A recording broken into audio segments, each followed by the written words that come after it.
into subsidized senior apartment buildings where there's often large numbers of older adults who are aging in place. So programs usually set up an office within a building. They have staff on site 7 days a week, anywhere from 12 to 24 hours a day. And again, provide the full complement of services that a resident would get in an assisted living residence or facility. They offer services, again, throughout the day. It's different from the home care model. Staff are available to come in and out of people's units depending on their needs and preferences. So it's a very flexible model of care. Unfortunately, although it's a great program and there are probably thousands of older adults living in subsidized housing in New Jersey, there aren't many ALPs in the state. Next slide, please, Candace. So there's only 14 licensed providers, and I'm not sure that even all of those providers are active at this time. Again, there are a few programs in the state. In Bergen County, where our program that we call PALS is, we are the only ALP provider. We are in 3 buildings, 2 in Garfield and 1 in Westwood. But one would think that there'd be many more programs. And one questions why there's such a well-kept secret. So next slide, the reason for that is that there are unfortunately a lot of barriers and challenges that providers face. So our first building that we serve is Westwood House, which is 182 units. And we were invited to come in because the housing manager saw a great need, saw many of her residents well into their 90s and 100s, and no longer independent. But to our surprise, many of those residents didn't perceive themselves as needing assistance and were reluctant to join the program. Also very reluctant to spend down their resources to qualify for MLTSS. So while they qualify income-wise, MLTSS requires residents to spend down resources to $2,000 or less, which is a hard sell for people living in the community. So people will put off applying for MLTSS until there's a crisis. The reimbursement rate has been very low. It's increased a couple of years ago to $89.50 per day, but the increases have just not kept pace with the cost of operating a program. And to be successful, you really need an economy of scale. You need at least about 25 to 30 residents to be on the program. So achieving that number takes time, and that's another challenge. We'll circle back to some of these challenges, I think, when Candace speaks. So we'll just go to my last slide. Candace, please. Another option for developing affordable assisted living is something that New Standard Senior Living is doing in the southern part of the state. They have developed over 500 affordable assisted living units by converting underutilized hotels. They are using tax-exempt bond financing and low-income housing tax credits to support the cost of renovating these hotels, and are creating almost 100% affordable assisted living facilities by doing so. So I think it's an exciting model, and with many office buildings vacated and hotels not thriving, that this might be something that can be done in other parts of the state as well. And so now I'll turn the floor over to Candace. Thank you so much, Elizabeth. And I know that we are a limited time, so I'll go as quickly as I possibly can. But my name is Candace Robinson. I serve as the Director of Healthy Communities for Capital Impact Partners. We're a mission-driven nonprofit impact investor. So why would a capital investor and bank be curious about assisted living in New Jersey? And then we started in investing in affordable assisted living with Robert Wood Johnson Foundation back in 1999. I've been with the organization for 20 years. And so when we found out about the ALP model, we were like, well, here it is, the impact, the ability to impact and provide and expand access for affordable assisted living for folks who are currently priced out of the even the affordable assisted living models that we could underwrite and also support. We had New Standard Living is also a borrow of ours, and so we're excited about supporting both. But what we realize is that through Elizabeth's leadership and the ALP model and the uniqueness of the model to serve this population and allow them to age and get the ability to get a full service assisted living package of services in their own homes. And even if they're in publicly subsidized housing, that is their home. And so we're trying to target that population that is currently priced out of even affordable units, because we are not going to be able to build our way out of this issue. So as an investor, we're looking at how can we strengthen the model. How can we create a space for innovation? And I think as we talk about this, the conversations they're having throughout the day is, what are the types of things and underbelly foundations that really support innovation growth in your state? And so the coalition, the New Jersey Assisted Living Program Provider Coalition, was started really through Elizabeth's leadership in 2019. We just came in and provided some oomph and behind to help organize and coalesce. But the value that we're finding definitely in coalitions just in general. And what we've seen with this coalition is it created a space for divergent populations and providers who had not been connected before have a space for pure knowledge exchange. And that allowed them to create a unified voice. And that voice then allowed them to advocate for the increase of the reimbursement rate while still low. It went from $57 to $89. So that's pretty big. That's a pretty big growth. And that's a success for the coalition. And I think as we talk about what are the values of coalitions and how they underpin that foundation, you think all of you in age friendly understand that coming together with a collaborative to create a space for your key stakeholders have a place that they can look in, they can connect. It's a unified voice. And then you all can also, there's an advocacy, it increases the credibility of the movement as well. And so the coalition is strong. We certainly are excited and hopefully advancing some of the growth of and replication of the model. I think as Elizabeth alluded to, there are a number of barriers and challenges to the fostering and growth of the ALP model. A couple of things that we're identifying is that just the regulatory structure itself is hard to navigate, with the model being still a best kept secret, quote unquote. The licensing process is also difficult because the providers need to educate their licensing body to understand what they're trying to license, even though it's on the books in the state. And then also just really for us is through a grant with the wonderful generosity of the Henry and Marilyn Taub Foundation. We've been able to also do some research on unpacking the business model of the ALP. How can we make it stronger? What the types of revenue structures can be brought into play? How can we encourage more growth of this model and allow a much more streamlined step-by-step approach to be available to help onboard new providers? So that is all I had to provide today, but because I know we wanted to offer some opportunity for conversation, so I'm going to go ahead and go to the last slide and open the floor. Yes? If we have time. Is that correct? Right, I think we have time. So are there any questions or any topics that people would like us to expand upon? I'd like to actually ask the group a question. Can you show your hand up in the Zoom? How many of you had heard about an ALP before you entered this room today? Candace, it might be good to stop sharing your slides and we Sure. can all see each other. Yeah. Great. There you go. So we have a few. So still a best kept secret. Oops. There we go. Still here? Yeah. Yeah. So a few.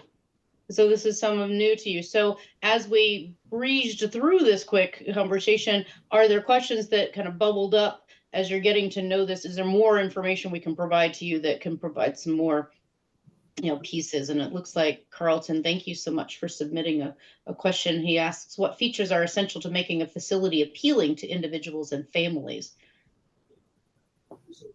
I can speak to that. So Brightside Manor is a rather modest facility compared to many of the for-profit assisted living facilities in Bergen County. So we don't have all the bells and whistles that some of the other facilities have. But what some of the feedback I've gotten from families is around, when they came into Brightside. What? It says on the internet I have. When they came in to look at Brightside, they felt it had a home-like appearance, that it didn't look like a hotel. It didn't have all those bells and whistles. It looked like somebody's home. But most importantly, they said that they felt there was a real connection between the staff and the residents. And one family member commented, "I knew my mother wouldn't get lost here." I knew that I could see that the staff, really cared about the residents, and that there was just a sort of an authenticity and a warmth to the environment. So, I think having obviously having nice common areas and comfortable places for residents to congregate and socialize and visit with one another. These are important. Technology is important nowadays, so that people can access, the internet and FaceTime with families, especially coming out of COVID. But I think mostly an environment that's warm and where staff are, really engaged and caring and appear to be happy to be at work. And that's what we've tried to cultivate at Brightside, that kind of environment. Karen Zerlo, you have a question? Hi, everyone. Nice to see you. Good to see you, Candace and Elizabeth, and hear about what you've done over these years. I understand, obviously, the challenges and barriers, and I'm just curious to know, at the present time, can you share with us a little bit about what the current challenges are and how the coalition is trying to address them? Right. So I'll let Candace chime in as well, but I think, a major challenge is this resource limit. I think we would have a far easier time enrolling people sooner rather than later so that they can get the full benefit of our services if that resource limit were increased. I think the $2,000 resource limit has been in place as long as I've been a social worker, which is a very long time.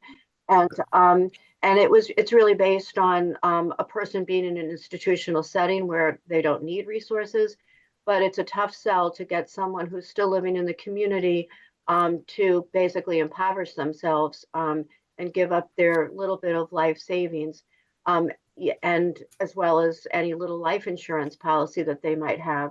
So I think if that were raised to a more reasonable level, maybe 20,000, and we're asking for 40,000, which lines up with New Jersey's JACK program, I think people would enroll way earlier and be more open to accepting these services, which would in turn lengthen their time on the program and in the community versus in an institutional setting. Too often we're seeing people that are just waiting until there's a crisis and there's no choice but to enroll. And by that point, often their needs are so high that they're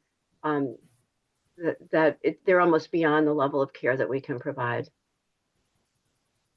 So I'd like to take that one, and I think I can also answer Susan's and Ellen's at the same time with my comment. But I think one of the barriers that I've heard from the providers has been, and one of the things they asked of Capital Impact when we first started was, can you just let people know that we exist?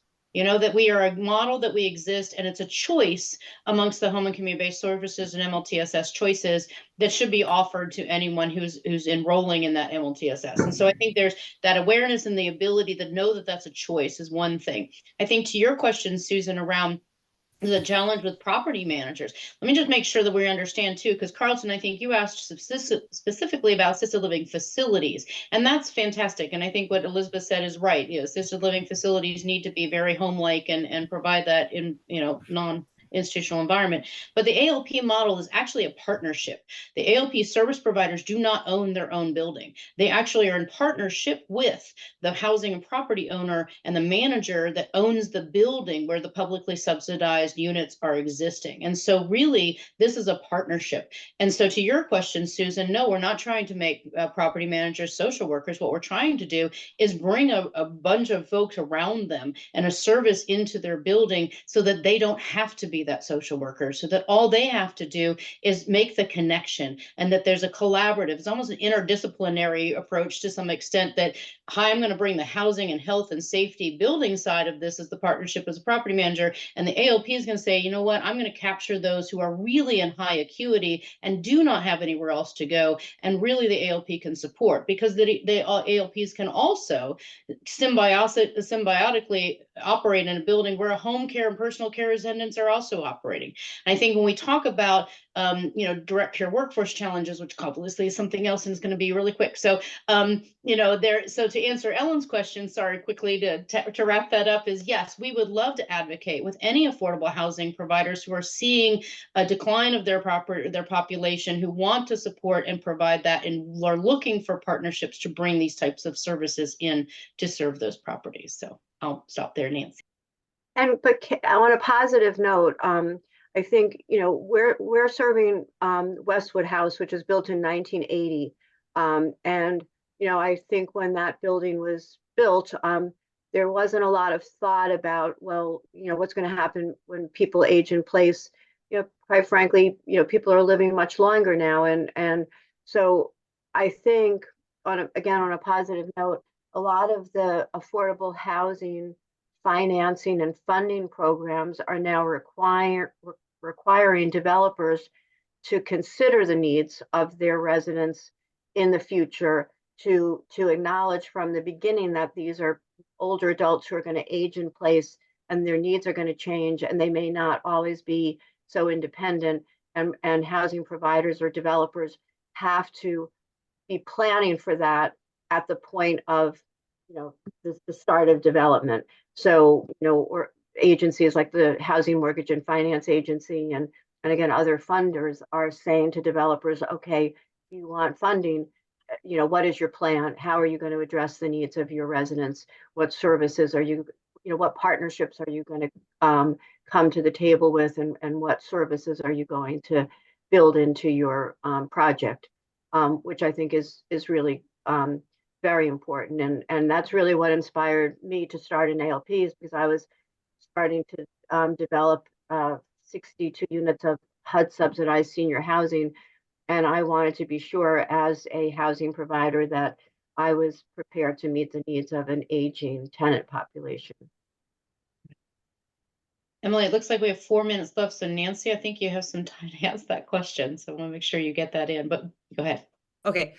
Yeah, quickly, I just appreciate, as a researcher who is aligned with people who are in advocacy for both housing and for both dementia care, I really appreciate that this conversation isn't making a stark binary between aging in place and being independent versus being in an institution or a facility and needing assistance. I think that is so important to get the continuum of where assisted living fits in housing. Everybody lives somewhere, and we never want to stigmatize people who live in a congregate setting. So one model that I'm very inspired by is the 2 Life communities in the Boston area, which are service-enriched housing that are almost assisted living, very, very close, but also are specifically designed to provide on-site services and intense social engagement for low and moderate income people. And they're even, I believe, experimenting with the idea of intergenerational housing to include options for people who are aging out of foster care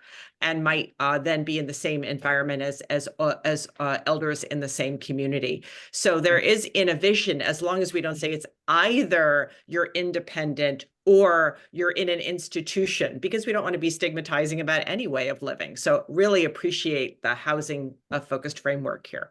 Well, Nancy, I'm glad you bring that up, because I think and you mentioned it earlier in your remarks, Elizabeth, but the Corporation for Supportive Housing in New Jersey did identify that you have a number of people who are aging out in permanent supportive housing. So they're not getting the MLTSS services. Those need to come in. They're getting behavioral health, they're getting their wraparounds, they're getting your SUD, they're getting all of that help them maintain their independence in that permanent supportive housing, but now they're aging. And so it's also, how do we ensure that there's a connection across all of these types of social services need to come in? As an investor, just to say, we finance affordable assisted living across the spectrum, and we want to support that, but we are financing with our money. We can only get 2 units of Medicaid for every 50 that we're financing. So we can try to do it as much as we can, but that engine is going to be fast enough to address the needs of that. And then even at that Medicaid level, is it really affordable? And so I think for us, this was a really exciting model to think about how can we utilize the existing assets we have in the community and ensure that that continuum and flexibility remains available. And Aisha, sorry. I'm actually very excited to hear about the intergenerational aspect, because some townships, particularly in New Jersey, are resistant to meet their affordable housing requirements by building senior housing, because they say, well, it's going to be so much demand on our emergency systems that's going to, break our emergency systems. That's going to break the budget of the entire township. So I can't wait to serve on affordable housing committee on my own township and bringing all these potential innovative ideas to them. This is the way to solve your requirements, plus doing amazing, increasing the intergenerational nature of the township. So thank you for bringing that innovation up, and I wonder what could be done in New Jersey. And if I could just quickly respond, in many different municipalities, it's ageism and ableism, and this idea that you don't want to encourage older people because they won't vote for the school board or all sorts of things like that. Whereas, it's just, you just question, what's underneath